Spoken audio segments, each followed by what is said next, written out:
Merci parce que Seigneur, c'est notre frère, c'est ton enfant et Seigneur, nous sommes vraiment dans cette joie, Seigneur, de ce que tu as mis sur son cœur. Alléluia.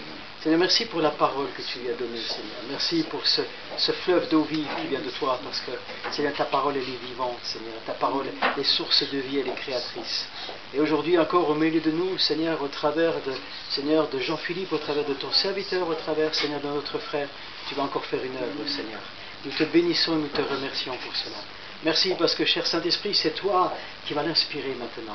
C'est toi qui vas lui donner les mots. C'est toi qui lui as déjà donné les mots. Alléluia. Tu as mis les paroles dans sa bouche, Seigneur. Et merci, Seigneur. Merci pour qui tu es et ce que tu fais au travers de lui. Nous te bénissons et nous te remercions. Amen. Amen. Merci. Merci. Bonjour tout le monde. J'ai pas trop l'habitude. Donc soyez patients avec moi. Aujourd'hui, on m'a demandé d'amener mon témoignage. C'est ce que je vais faire. Je voudrais juste, avant de commencer, vous dire que l'histoire que je vais vous dire, c'est la mienne. Elle peut être différente pour chacun. Et que l'homme que je vais vous parler, le début en tout cas, cet homme est mort. Encore maintenant, j'ai du mal à en parler parce que je l'aime plus, cet homme. Mais il est bel et bien mort.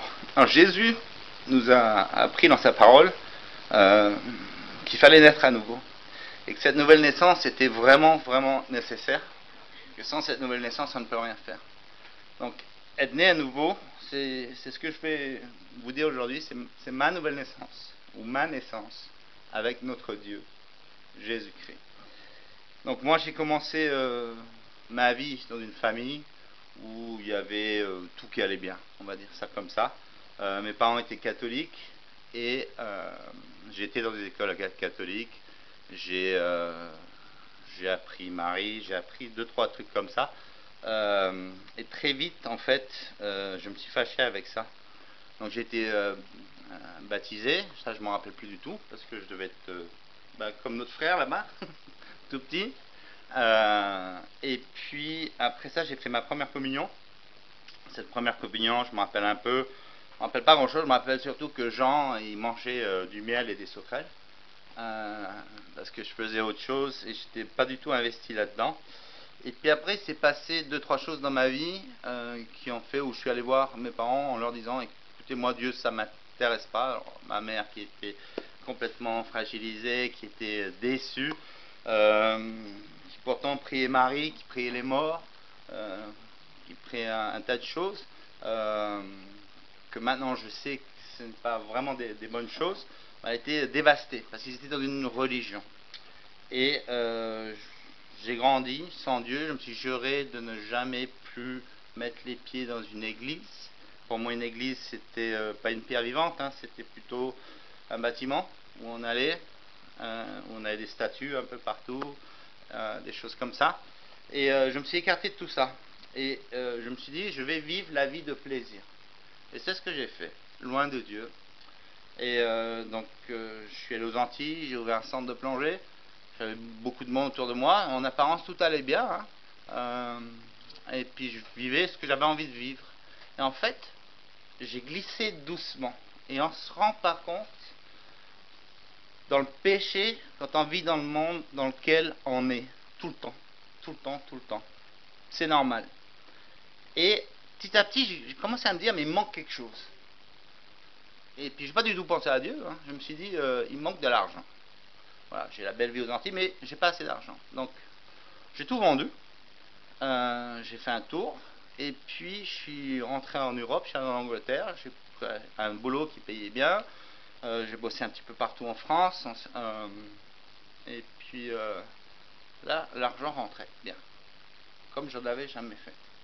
Et je me suis dit, j'ai toujours ce trou, quoi. Et j'étais pas bien. Et plus ça allait, moins j'étais bien. Et d'une chose à l'autre, tout a commencé à se dégrader, mais de plus en plus. Alors, au début, c'était un sentiment que j'avais en moi. Après, j'ai perdu ce job, j'arrivais pas à en trouver d'autres. J'avais une vie qui coûtait cher, donc j'ai claqué beaucoup d'argent. J'ai une fille qui a 20 ans, à l'époque elle en avait 15, qui est tombée malade dans une dépression. Je me suis dit, je dois me rapprocher d'elle, je savais pas comment faire, j'étais tiraillé. avec tout cet argent qui partait.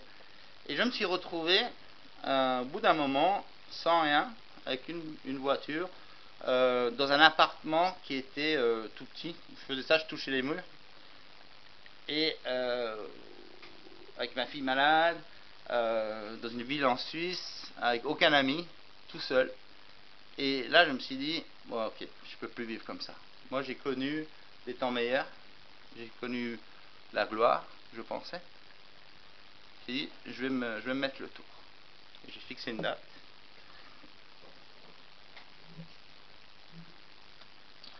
Et j'avais prévu de faire certaines choses avant de me faire le tour. Et j'étais prêt. Et j'étais sûr de mon coup. Et en me baladant un jour, j'étais avec une copine, je croise deux personnes qui me disent, qui parlent à moi, qui m'invitent, on boit un verre ensemble, et qui m'ont parlé d'une rencontre, qui faisait partie d'une église, et qui m'ont parlé de Jésus, mais ils n'ont pas trop parlé de Jésus. Hein. Je crois qu'ils ont dû citer le nom de Jésus une fois, puis ils m'ont invité à venir. Ils m'ont dit, toi tu cherches quelque chose.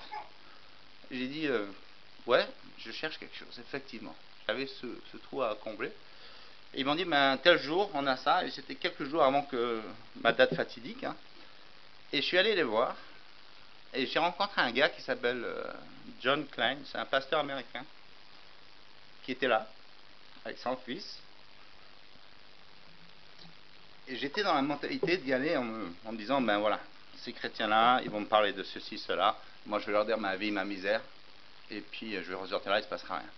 Et le gars, je commençais à parler avec lui, c'était un vendeur. Moi aussi j'étais dans la vente, donc on avait des choses à échanger. Puis il m'a dit, écoute, j'ai mon fils qui est là aujourd'hui avec moi, il parle pas français, et j'aimerais bien que tu traduises mon message. Il n'y aura pas de monde, il n'y aura pas beaucoup de monde, tu peux faire ça. Je lui ai dit, ouais, traduire, pas de problème, je parle anglais couramment. Et j'ai commencé, donc je suis allé dans cette église, et j'ai commencé à traduire sa parole. La parole qu'il disait, c'était Matthieu, c'était sur les terrains, je me rappellerai toujours. Et au moment où je traduisais, je commençais à vraiment me concentrer pour vraiment redonner ce que lui disait. Puis je me disais quand même, je suis devant la présence de Dieu, même si je n'étais pas croyant, je me disais, fais gaffe quoi. Tu ne peux pas faire n'importe quoi ici. Et là, j'ai été touché. Et dans le passage, il y a une chose qu'il a dit qui n'est pas dans le passage, mais une chose qui m'a vraiment marqué. Et il a dit la chose suivante, il a dit que même dans le désert, où il n'y a pas une bonne terre, il n'y a pas d'eau, Dieu peut mettre une graine et elle peut pousser. Et elle peut devenir superbe. Parce que Dieu est tout puissant. Et j'ai écouté tout ça, et j'ai traduit ça, et je me suis effondré. Il y avait beaucoup de jeunes couples qui étaient là ce jour, et ils ont fait de la prophétie, lui et son fils, et là encore ils m'ont appelé pour que je traduise. Et là je me suis senti, mais livide, tout petit, anéanti. Et je me suis dit, ces gens-là, ils ont quelque chose que moi j'ai pas. J'ai eu un centre aux Antilles, j'ai eu un tas de choses, je vais vous dire, mais qui n'étaient vraiment pas bonnes, mais qui glorifient l'homme du monde. Et j'avais pas ce que eux ils ont. Et je me suis dit, mais c'est quoi qu'ils ont? C'est quoi qu'eux ils ont que moi j'ai pas? Et en fait, c'est la paix que Dieu donne. Dieu nous donne en tant que chrétien une paix. Moi j'ai vu ça, je comprenais pas. Et je me suis dit, ils ont quelque chose, moi je voudrais bien ça. Moi j'ai fait le tour du monde, j'ai roulé ma bosse, et j'ai pas ça. Et j'ai jamais eu ça. Et j'étais effondré, j'étais sur une chaise, et je me disais, je suis le loup dans la bergerie, là je suis sale, et je me sentais mais pas bien, quoi. Et j'ai quitté cette réunion en me sentant vraiment touché, mais écrabouillé. Puis quelqu'un m'avait donné une Bible, puis ils avaient voulu me donner aussi un tas de bouquins sur Jésus, sur des magazines, tout ça. Puis j'ai juste pris la Bible, l'Ancien Testament, le Nouveau Testament. Je suis rentré chez moi, j'ai ouvert cette Bible et j'ai commencé à lire. Alors je commençais un peu à lire l'Ancien Testament, bon, j'accrochais pas. Je commençais à lire les évangiles, donc c'était un peu la vie de Jésus. Et puis d'un coup, je suis tombé sur Romains 6 et 7. Et là, j'ai je me suis effondré. Et il y a eu juste une chose avant aussi, c'est qu'avant de vraiment m'effondrer devant Romains 6 et 7, c'est que je suis retourné le samedi suivant dans cette église et je me disais, mais qu'est-ce que tu fais là? Qu'est-ce que tu fais là? C'est pas ta place ici. Pourquoi tu restes? Et là, j'ai distinctement entendu une voix qui me disait en anglais, bienvenue chez toi. Welcome home. Et je ne pouvais pas parler. Et ça a duré plusieurs mois, 7, 8, 9 mois, je ne sais plus, mais pendant longtemps. J'arrivais dans l'église, j'arrivais dans la présence de Dieu, je m'effondrais. Je rentrais à la maison, je prenais ma Bible, je m'effondrais, je pleurais. Et c'est là que dans Romains, j'ai commencé à parler dans ma chambre, tout seul, à Dieu. Mais pas d'une manière bien. Hein. J'ai dit, mais Dieu, tout ce que je lis dans ta parole, là, je l'ai fait. J'ai fait ce péché-là. J'ai fait le péché de chair. Tout ce que je faisais tout le temps, quel qu'il soit, je le faisais. Que ce soit la drogue, que ce soit l'alcool, que ce soit les femmes, je l'ai fait. Tu peux pas me pardonner. J'ai dit, regarde comment Paul, il dit, t'as fait ça, t'as fait ça, t'as fait ça. Tu ne peux pas accéder au paradis. Et j'ai dit, et toi, tu m'as appelé, mais pourquoi tu m'as appelé? Et j'ai eu une relation violente avec Dieu au départ. Jusqu'à ce que je chante sa présence, mais sa présence, comme un bloc, sur moi, une présence d'autorité. Une présence d'amour, mais surtout d'autorité. Et qui m'a dit, paf, et qui est venu sur moi et qui m'a dit, maintenant, mon fils, moi, je suis ton Dieu, et je peux tout faire. Et je me suis senti là, aplati. À tellement que j'ai appelé un ami chrétien, j'ai dit, écoute, là ça va pas. J'ai la crainte de Dieu, je sais ce que c'est. Et puis l'autre qui me dit, c'est très bien. Ouvre ta Bible, continue. J'étais là, wow. Et donc j'ai continué à aller dans cette église, juste pour vous dire que les problèmes que j'avais, c'était des problèmes liés à la cocaïne, problèmes liés à l'alcool. Tous ces problèmes-là, ils ont été éliminés du jour au lendemain. Comment Dieu a fait? Il est vraiment intelligent. Beaucoup plus que nous. Il a utilisé des choses de la vie pour m'enlever ça. J'avais pas de boulot, je vous l'avais dit, j'avais plus rien, j'avais mon argent qui partait. Au moment où j'arrivais en bas, il m'a donné un boulot. Puis un deuxième boulot. Puis un troisième boulot. Et tous ces boulots-là, je devais conduire. Donc je me levais à 2h de l'après-midi. Je mangeais. À 3h, j'étais à la poste, j'étais coursier. Je bossais jusqu'à 9h du soir. À 9h du soir, je rentrais à Port-Rentruy. Je rentrais dans un taxi, j'étais chauffeur de taxi. Et je bossais jusqu'à 9h du matin. Puis à 9h du matin, j'allais au lit et je dormais jusqu'à 2h de l'après-midi. Et ainsi de suite. Donc j'avais que le temps de dormir, de prier et de manger. La nourriture et la parole de Dieu. Et tous les samedis, j'allais dans cette petite communauté où il y avait quelques personnes, il n'y avait pas beaucoup de monde. Et je priais avec eux. Et tous les samedis soirs, je disais dans ma voiture, en larmes, pourquoi est-ce que je suis là? Qu'est-ce que tu te fais? Et tous les soirs, je me disais aussi, mais ça me fait du bien. Et là, il a commencé à avoir une bataille. Une bataille entre Dieu et celui qui habitait en moi, qui n'était pas vraiment sympa. Hein. Celui de l'autre monde qui est mort maintenant. Et j'ai bataillé. Et comment est-ce que j'ai bataillé? J'ai bataillé avec la parole de notre Seigneur. Le soir dans ma chambre, je lisais. Et en lisant, je crois qu'on se purifie. Qu'on se purifie vraiment. Et c'est important de lire la parole. Parce que la parole va aussi nous ramener à des choses qui sont pures, qui sont justes. Quand on lit la parole, on ne fait rien de faux. Dès qu'on s'éloigne de la parole, ben là, sans le vouloir, on en a parlé tout à l'heure, on est tous pécheurs. Mais Dieu est capable de tout pardonner. Hein. Donc cette période, elle a duré quasi une année, où je pouvais rien dire. Et je me disais aussi à chaque fois, je me disais, mais je rentre dans cette église, puis les gens, ils doivent penser que je suis à moins que rien. Parce que je pleure tout le temps. parce que rien ne pouvait sortir. Jusqu'au jour où Dieu a arrêté tout ça. Mais il a permis cet épurement. Il a permis qu'à chaque fois que je prenais ma douche chez moi, que je me lave, je me sentais sale. J'arrivais pas, moi, à me pardonner ce que j'avais fait. Mais Dieu est capable de vraiment tout pardonner, quoi. Donc c'est en lisant la parole que je me suis converti. Après, j'ai fait un bout de chemin avec d'autres chrétiens. Et puis, il m'a tout enlevé, mes péchés, sauf un. Et un balèze, quoi. Il m'a enlevé l'alcool, il m'a enlevé la cocaïne, du jour au lendemain. Mais pendant 4 ans, je fumais encore la cigarette. Alors, j'étais baptisé, je fumais. Alors, quand je suis arrivé dans cette communauté, moi j'ai lu la parole, et puis j'ai vu que le baptême était important. Et je l'ai ressenti. Philippe en parle d'une manière vivide. Et l'eunuque, quand il dit je crois, pour moi c'était un lion qui rugissait, il disait oui, je crois. Moi je disais Seigneur, moi aussi je veux vivre ce que tu as vécu. Je veux que le regard de Dieu descende sur moi. Je veux mourir avec toi, Jésus. Et je veux renaître avec toi. Donc le baptême, c'était super important. Et j'ai essayé d'arrêter la cigarette.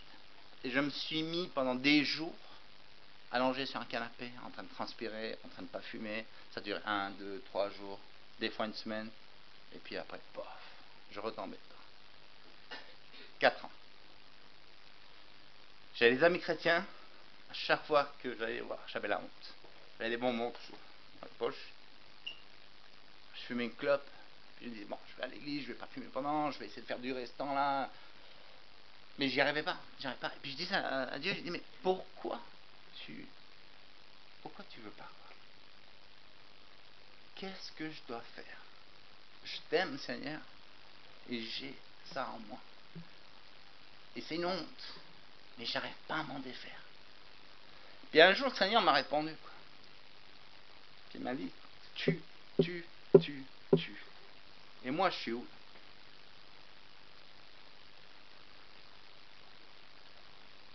Et un jour, j'ai réalisé que, en fait, ouais, c'était moi. Je voulais batailler tout seul. Et j'étais en train de batailler tout seul. Et un soir, chez moi, j'ai prié. J'ai dit, voilà, Seigneur, je me soumets à toi. Je me suis soumis sur des choses, mais sur celle-là, je me suis vraiment pas soumis à toi. Je le vois maintenant. J'ai voulu y aller par ma force. J'ai voulu être plus grand que toi, en fait. Je te demande pardon. Et là, j'ai vraiment besoin de toi. J'arrive à un changement dans ma vie. Je veux aller plus loin avec toi, Seigneur. Vraiment, je m'attends à toi. Et je te demande pas grand-chose. Je te demande juste de me permettre d'écraser cette dernière cigarette, de la mettre dans ce cendrier là, de me permettre de te louer, de me permettre d'aller au lit, puis de me permettre de dormir cette nuit, que j'ai pas à me lever au milieu de la nuit pour fumer. C'est ce qu'il a fait. Et le lendemain matin, je me suis levé avec un goût super dans la bouche. Comme si là, il faut que tu jettes tout. C'est le moment. Aucun manque, rien. Aucune douleur, aucune souffrance, aucune transpiration, rien. Et j'ai pris le cendrier, j'ai pris les clopes, j'ai pris les briquets, j'ai tout mis, je suis descendu aux poubelles en bas parce que je voulais pas rouvrir tout ça. Et j'ai tout jeté. Pendant 3 jours, j'ai eu une paix incroyable. Aucun manque, rien. Et puis au bout du 3e jour, là j'ai eu un moment dur, un moment difficile. Et puis j'ai appelé un ami, une amie qui est chrétienne et qui est très psychorigide elle est chrétienne, hein, elle est comme nous, mais elle est psychorigide, elle est très légaliste. Puis j'ai dit, écoute, j'aimerais bien que tu pries. Puis on avait ces appareils là, WhatsApp, donc je la voyais, elle me voyait. Puis je me suis mis à prier en langue et j'ai débordé en langue, mais violemment, hein, parce que j'avais vraiment une douleur, quoi. Et d'un coup, elle s'est mise à prier. Et ça a duré quasi 1 heure. Mais elle a prié en français. Et au bout d'1 heure, j'ai dit, ça va mieux, merci ma soeur. J'ai raccroché, Je suis allé au lit, j'ai dormi, c'était le soir. Le lendemain, cette sœur, elle m'appelle, elle me dit, tu sais, Jean-Philippe, je suis super contente parce que j'ai une super bonne nouvelle à te dire. J'ai le don de traduction des langues. Tout ce que tu as prié en langue hier soir, c'est sorti en langue française. J'ai dit Alléluia. Et c'est des gens qui sont dans une église très très très très fermée. Donc Dieu, en guérissant une personne, il est capable de guérir d'autres. C'est incroyable. Donc ça, c'est ce que Dieu a fait. Et ce témoignage que je vous donne là sur la cigarette, c'est pas le mien et c'est pas ma bataille, mais c'est Dieu qui l'a fait. Et il est capable de toutes choses. Parce que moi, je croyais que je ne m'arrêterais jamais de fumer. Je fume depuis l'âge de 13 ans. Et là, c'est fini. Et il est capable d'enlever la souffrance. On voit que c'est de Dieu quand on ne souffre pas, parce que seulement lui est capable de faire ça. Moi, j'ai souffert en amont. Une autre chose que je voulais vous témoigner aussi, c'est qu'à un moment donné, quand j'ai rencontré Dieu, j'ai rencontré surtout dans ma chambre. Je louais avec d'autres frères et sœurs. J'allais dans beaucoup d'églises, dans la mienne, mais dans d'autres, parce que j'avais une soif de Dieu. Je n'en avais pas assez. Et je voulais comprendre. Et il y a des gens qui m'ont dit, ouais, tu vas trop loin, attention, c'est ça. Si on vous dit ça, ne les écoutez pas. On ne peut jamais aller trop loin avec Dieu. Et Dieu est bon. Et il est bon en tout temps. Tu connais cette chanson, mais c'est la vérité. Et même quand ça va mal, on se retrouve dans des situations où on pense être complètement coincé. Moi, j'étais au bord de la mort. J'avais acheté un bouquin qui te disait comment tu peux mourir, qui disait comment faire pour pas te rater, comment faire pour que personne ne sache. Ce bouquin-là, je l'ai brûlé, il n'y est plus. Et Dieu m'a délivré de ça. Dieu m'a délivré de la cocaïne, Dieu m'a délivré des addictions. Dieu m'a emmené dans un coin parce qu'il a laissé faire, je crois. Il laisse faire pas mal de choses, pas te pousser à bout, parce que souvent on a des forteresses, il le dit dans sa parole. Forteresses qui sont en nous, mais il faut les déglinguer. Et lui, il les déglingue. Et il nous laisse descendre. Et il nous laisse aller vraiment jusqu'au bout, avant de nous reprendre. Et une dernière chose que je voulais partager avec vous, c'est que, à un moment donné aussi, quand j'étais dans cette petite communauté, il fallait pas trop parler en langue. Le langage des anges, le langage de Dieu, on n'est pas assez bon pour ça. Et puis en plus le diable il vient se mettre dedans et on peut parler du diable, etc. Alors ça, j'étais persuadé de ça parce qu'on me l'avait appris. Mais c'est quelque chose de faux qu'on m'a appris. Et je suis allé une fois dans une église au Loc, où là il y avait des prédicateurs qui venaient dans cette petite communauté souvent, et qui eux parlaient en langue. Et puis on m'avait appris dans la communauté 1 Corinthiens 14, si je me trompe. Donc ils avaient une interprétation d'un Corinthiens 14 à leur goût, qui était pris en langue dans ta chambre, point barre. Mais jamais devant d'autres personnes. Et donc moi j'étais, je croyais ça, et je suis monté au Loc, voir ces gars qui priaient en langue, qui louaient en langue, comme on a fait aujourd'hui, avec la Bible sous le bras, et puis avec la ferme intention de leur tordre le bras, et de leur dire, vous êtes en train de pécher les gars, stop. Et j'en étais persuadé. Et je suis arrivé dans l'église en retard, avec un autre collègue, qui ne savait pas ce que j'allais faire, et on s'est assis, et d'un coup, l'esprit est venu sur moi. Et là, j'ai entendu le vent. L'eau avait été partout autour de moi, tellement je pleurais, mais à gros sanglots. Vraiment, l'esprit m'a saisi au travers du message du pasteur. Il y avait sa femme qui était à côté de moi. Je lui tenais la main tellement je tremblais. Et à un moment donné, elle m'a fait...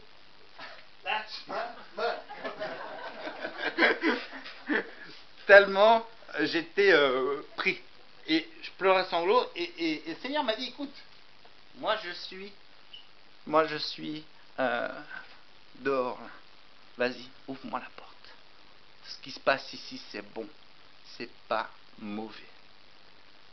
Et là, l'esprit est descendu sur moi. Et les gens se sont tous tournés. Ils sont venus voir moi et mon collègue. Et puis on a commencé à prier pour eux. Et on a commencé à prier en langue. Et c'est sorti tout seul. Et ça, le Seigneur permet ces choses-là. Donc n'ayez pas peur. On a un Dieu qui est grand, qui est immense. Et qui sait ce qui est bon pour nous. Au début de ma conversion, l'ancien m'avait dit, tu sais, avec Dieu, il faut que tu sois soumis. J'ai regardé, j'ai dit, soumis, moi, tu rêves, mon ami. Moi, je fais jamais ça. Puis il dit, mais c'est dans la Bible, hein, c'est la parole. J'ai dit, mais c'est où? Il m'a dit, ce soir, je rentre.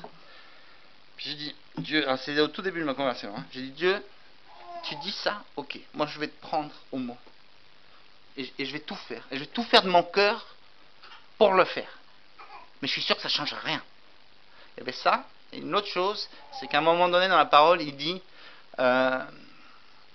si vous vous sentez comme, si vous êtes esclave, servez votre maître comme si vous me serviez moi.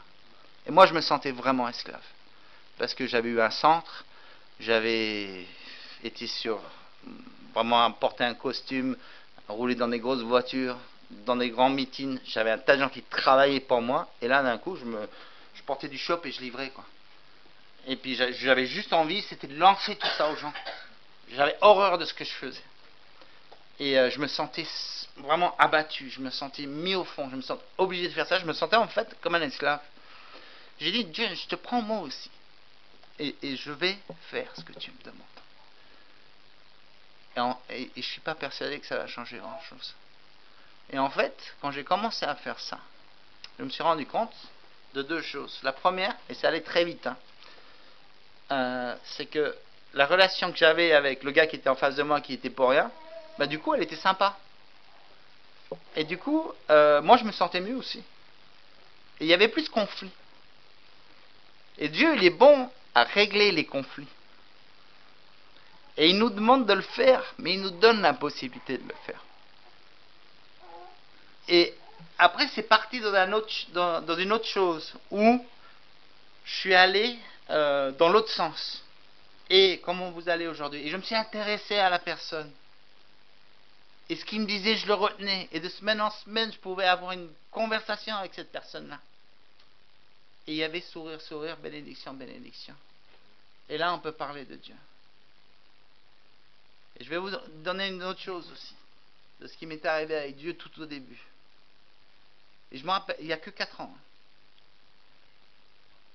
Mais il y a une chose, au tout début, où je commençais à peine à lire la parole. Je me suis retrouvé dans une situation dans un taxi, où j'avais une course qui durait 45 minutes avec une personne qui voulait se taper la fille qui avait derrière, etc. Tout le monde était alcoolisé, c'était pas évident. Hein. Et le gars, j'ai commencé à lui parler de la parole. En disant, ben voilà, je suis chrétien, je vais lui parler de Dieu, quoi. Et le gars, il m'a sorti vraiment toute une négation qu'il avait, que moi je n'avais pas. Sur d'autres bouquins qui existaient, il y avait eu d'autres 12, il y avait d'autres apôtres, il y avait... Alors maintenant, on me parle de ça, je sais quoi répondre, mais à l'époque, rien du tout, quoi. Et je me rappelle, j'ai levé, en moi, hein, j'ai dit ça, mais j'ai levé les yeux au ciel et j'ai dit, Jésus, je suis désolé. Je voulais bien faire, mais je crois que là, je vais me faire rétamer. Le gars, il a une science, ça va être le bulldozer. Je vais me faire ramasser. Je te demande pardon d'avance. Et au lieu de, tu crois au Père Noël, au lieu de, mais c'est des conneries tout ça, petit à petit le dialogue a évolué en disant, je respecte les gens comme toi. Et ça a évolué encore plus en disant, ouais, mais c'est en fait c'est bien ce que vous faites et tout, machin, et la croix. Et j'ai pu parler de choses pour s'en sortir. Et quand on est dans une situation comme ça, Dieu nous investit. Il habite en nous, au travers du Saint-Esprit. Et on est investi, et on dit des choses qui nous dépassent. Mais j'ai quand même fait une erreur. Hein. Ça, c'était le début. J'ai fait une grosse erreur. Parce que le gars, il était prêt à être bien. Il voulait reprendre une voiture. J'ai dit, écoute, je t'amène dans un hôtel, prends une chambre d'hôtel, t'es alcoolisé, etc. Et tout allait bien. Jusqu'à ce qu'il m'a dit un truc, je ne sais plus exactement quoi. Il était en train de me payer, puis j'y ai dit, tu vois, tu serais chrétien, tu ne serais pas dans cette situation-là. Et je l'ai jugé. Et là, il a pris la poudre, il s'est enfui. Mais direct, quoi. Quand vous parlez aux gens, quand je parle aux gens de Dieu, j'ai appris à vraiment pas être dans le jugement. Parce qu'en fait, ça ne nous appartient pas. Ça appartient à Dieu. Et là, au lieu de prendre cette personne avec amour, ben, j'ai envoyé 2 paires de balles. Dieu ne nous demande pas de faire ça. Dieu nous demande de donner la bonne nouvelle. Et le reste, c'est lui qui fait. La parole dit, c'est l'esprit qui convainc. Et c'est les choses que j'ai appris avec Dieu. Les choses où il a bouleversé ma vie. Et j'ai aussi vu qu'avec Dieu, on a un Dieu puissant. On a un Dieu qui a pu me sauver de la mort. Et j'ai vu d'autres personnes sauver de la mort. On a un Dieu qui ressuscite les morts, mais ceux qui sont réellement morts. Et j'ai aussi rencontré des personnes qui sont mortes cliniquement, et Dieu les a ramenés à la vie. Et je vois les miracles dans ma vie tous les jours. J'avais plus d'argent, plus d'espoir. Au bout, Dieu m'a d'abord donné un travail. J'étais fidèle à Dieu, parce que je ne peux plus me passer de lui. Mais je ne viens pas à l'église, ou je ne vais pas au culte, parce que je me sens obligé de venir. J'y vais pour une autre raison. J'y vais parce que je sais que Dieu m'aime. Et dans la vie de tous les jours, à chaque instant, il n'y a pas une chose que je fais sans dire Dieu, qu'est-ce que tu ferais? Jésus, qu'est-ce que tu ferais toi? Aide-moi là. Il m'a amené dans une situation incroyable où j'ai commencé comme coursier, j'avais 3 boulots de coursier à un moment donné. Et puis à la poste, il s'est ouvert à la poste suisse, il s'est ouvert une place. Puis j'ai postulé. Puis tout le monde m'a dit, ne postule pas, ça sert à rien. Il y a déjà la personne. Il faut avoir 5 ans d'ancienneté à la poste. Il faut être âgé de moins de 40 ans. Il faut être suisse. Oublie. Tu n'as même pas un contrat poste. Mais Dieu a voulu que j'ai cette place. Et c'est là où je suis aujourd'hui. Et ça, c'est pas moi qui l'ai fait. Et Dieu va faire des choses dans chacun d'entre nous ici, où on sera complètement dépassé par ce qui se passe. Mais s'il nous met à un endroit, c'est pour une raison. Et moi, au départ, je ne comprenais pas pourquoi. Pourquoi tu me veux là? Pourquoi tu me veux là? Mais amen, hein, gloire à Dieu. Hein. Mais j'y ai demandé pourquoi pendant des mois. Et là, un jour, paf, j'ai vu pourquoi. Dieu veut des hommes et des femmes de Dieu à chaque endroit de la société. Et on a une place pour lui, pour qu'on lui obéisse. Parce que lui, c'est lui qui fait l'œuvre. Ici, c'est pas le pasteur. C'est Dieu. Et Dieu est là au milieu de nous. Et c'est vraiment la chose que j'ai appris avec Dieu. Une des choses que j'ai appris avec Dieu. J'ai aussi appris que Dieu est le Tout-Puissant. Et c'est le Dieu de tous les miracles. C'est le Dieu de guérison, tu disais tout à l'heure. Et on voit des guérisons. Dans le monde entier. Petites et grandes. Mais c'est aussi un Dieu qui nous permet d'être là où on est. Et qui ne va pas nous juger pour ça. Jésus a dit à la femme adultère, il lui a posé une question, il a dit, ils t'ont pas jugé, hein, une fois qu'ils étaient tous partis. Elle a dit, non, ils m'ont pas jugé. Et il lui a dit, moi non plus, je ne t'ai pas jugé, je ne te juge pas. Il y aura le jour du jugement, mais on n'y est pas encore. Pour l'instant, tout le monde peut s'approcher de Dieu, facilement. Et vraiment très facilement. Il suffit de dire, de l'appeler. Et Dieu aussi peut se retirer. Parce qu'on peut bloquer Dieu. Bloquer le Dieu des miracles, ça semble incroyable. Le Dieu tout-puissant. Le Dieu du feu, de l'eau. Le Dieu qui a fait des déluges, qui a fait des morts. C'est un Dieu puissant, c'est pas rien.